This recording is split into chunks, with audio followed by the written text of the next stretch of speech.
denori, eta eskerrik asko beste urte batez tabernaldera hurbildu zareten herritar guzti-guztioi.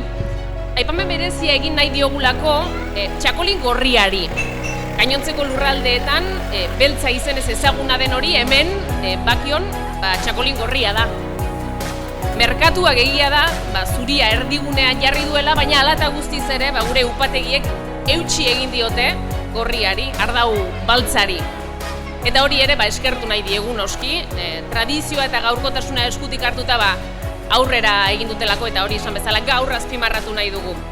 Beraz, eutsi diezaiogun guzti-guztiok gorriari, tradizioari, sustraiei, eta hau esan da, aurrera, itsasalde dantza taldea.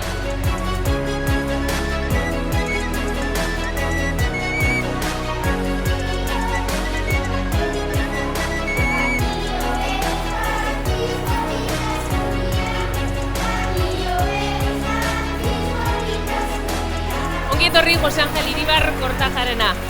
Ongi etorri. Bueno, posa handia sentitzen da jendearen erantzuna ikusita eta jendearen ilusioa eta erantzukizun handia ere bada, Claro, finala joten basera normalean nahi duzu erabasi, baina hori gatza da, hori oso gatza da, ez da hain erreza. Baina, aleinduko gara pos hori ematen zaletu hori eta Euskal Herriko jende osoari. Ohore handi bat bezala, esan zidatenean, konbidapena jaso nuenean, benetan ez nuen zalantzarik euki, ni gaina Bakiora asko etortzen naiz. Izan bertxotan ere gazteak esan dute, bai. Ditut hemen, etortzen ezenean oso egun polita pasatzen ditut, orduan, esan laike Bakiotar bat gehiago naizen. Prest bazaudete denok, egin dezagun topa, gora Bakioko txakolina!